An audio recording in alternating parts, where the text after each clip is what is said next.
Welcome to some new r/malicious compliance stories, where people comply to the letter, but not the spirit of a request. I hope you had a great day.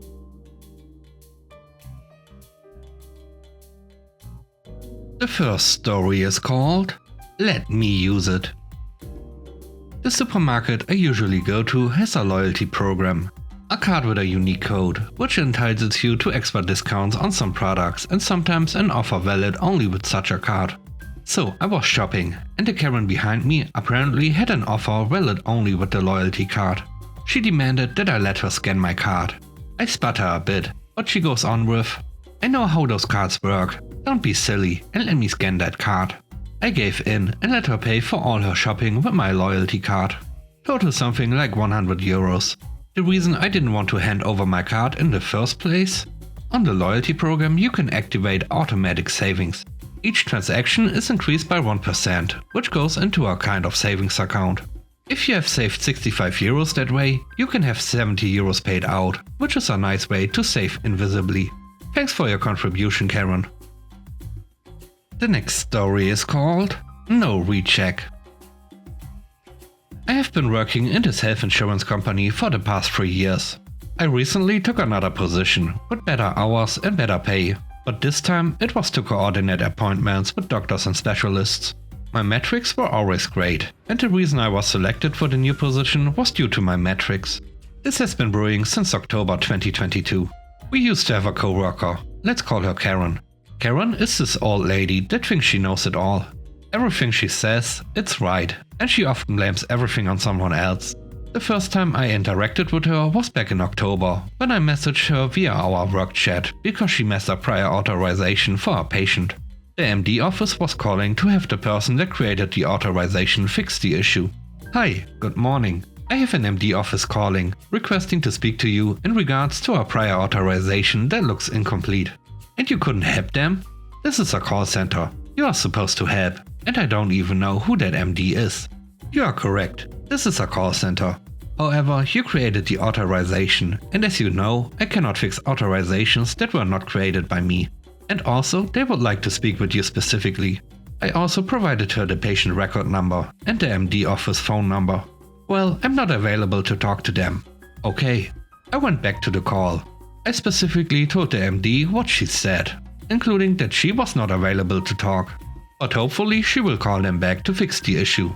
I also sent a message to my direct supervisor with a screenshot of our conversation, and I simply said, "This is unprofessional, especially in an environment like ours." Fast forward to the start of the year. Karen took a position with our quality assurance department due to them being understaffed. I used to work in the QA department, and I knew the ins and out and knew she would be assigned to our department, since she already had experience. Our quality assurance scores us from 100, and if we miss something, we get points deducted. In January comes my first bad score in 3 years in the company. It was 56%. I was astonished because it was the first time I've had a bad score. But I also made sure the score was correct.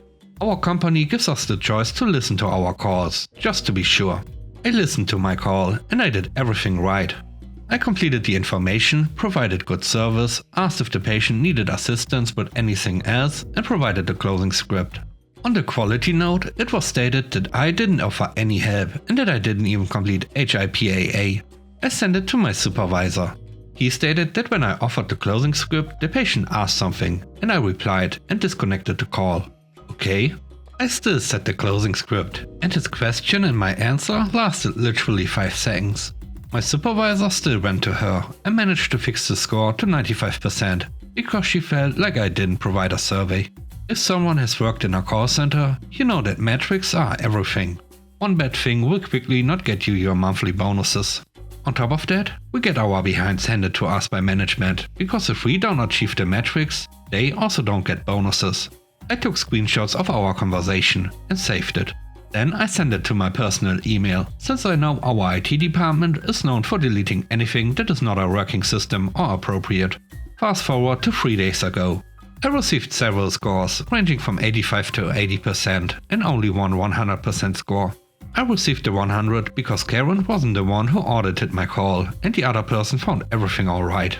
The 85% looked fishy, since the first thing you see is the patient's name. I quickly remembered the call because the person was funny and I enjoyed the call. I listened to the call, and of course I did everything perfectly. However, Karen put on the system that she deducted 10 points for not telling the patient that he had a copay for the visit and another 5 points for extending the call. What? I contacted my supervisor and let him know of what happened. However, I didn't receive a response. I was confused, so I sent a message to a coworker who told me that they have been having the same issue with Karen with inaccurate audits. Their department is not achieving its monthly goals due to it. Since my supervisor didn't reply, I did what everyone does when management does not reply. I messaged Karen, and I sent her a message that just said, "Hey, I have seen some inaccurate audits and I would like to know if you could recheck them, since I listened to the calls and everything was done properly." The reply I received was, "All audit scores are final and cannot be appealed." I knew it was a lie, since I worked with quality before, and I know it could be changed. I replied, "You know I worked in that department for 1 year, and I know it can be rechecked and reversed, right?" Karen said, "Your previous position is irrelevant in this matter. If you don't like this score, you can go ahead and submit a complaint to my supervisor." I replied, "Okay, have a good day," knowing that her supervisor knows me really well. Cue malicious compliance. I just didn't create one formal complaint. I created one complaint for each time she scored me incorrectly. Not only that, but I also told my 19 coworkers what she said. I advised them that if they would like their scores overturned and rechecked, they could send a complaint to her supervisor. And to send one complaint per bad score. We don't get one audit a month, we get audited 10 times per month. In the span of 24 hours, her supervisor must have received around 200 complaints from our department, complaining about one person, Karen. The first complaint was mine, with Karen's conversation, saying that all decisions are final and she cannot recheck or overturn, and also saying to submit a complaint to her supervisor. The supervisor sent me a message saying that they will evaluate all the complaints and scores and we will be receiving a message. That was on Monday. Tuesday we didn't get any messages. Wednesday I couldn't go to work due to my illness. But today I received a message from her supervisor stating that my scores have been reviewed and properly scored. And also stated that my supervisor will be under investigation because any complaint should be submitted to his manager and he never submitted anything. And that the employee has been terminated. The best part is logging into our chat and seeing Karen's profile with no pictures, and instead of her name it only said unknown user. The morale of our group is better, and I hope we don't have issues again.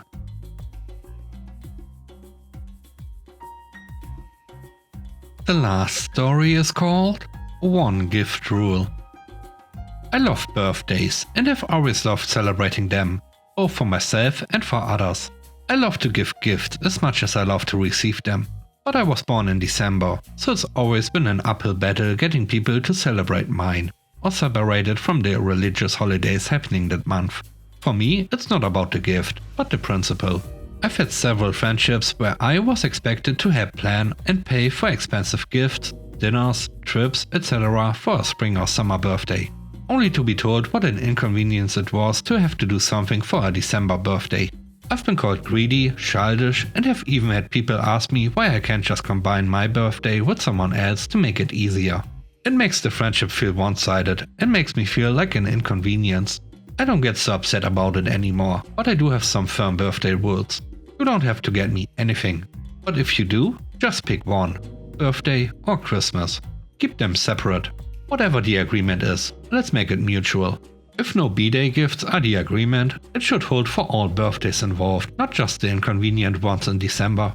Well, a best friend and I recently got into an argument about it, because she felt I was being selfish for wanting 2 gifts in the same month. When I said we don't have to do birthdays, she insisted that she should get a separate gift for her birthday, in March, because it's a different time of year. I pointed out that this was unfair, but she wouldn't hear it. I jokingly said in the end that if she gave me one gift for the month, I would purposely wait until March and give her an empty box for her birthday. She said sure, go for it. And, as promised, she gave me one gift for both days and told me to stop being so childish. So March comes around and she has a little get together and the time comes to open gifts. When she unwrapped mine and saw that it was empty, I said, "Merry Christmas," and she got really upset. She said I was being petty and childish and that I was going out of my way to ruin her birthday. The other guests seemed really upset too, and some of our mutual friends want me to apologize. I am refusing to do so, and we haven't spoken since. Thanks for watching the video. I hope you enjoyed it. If you did, please consider subscribing to the channel for more content. Let me know what you think about the stories in the comment section below. Have a great day. Bye bye.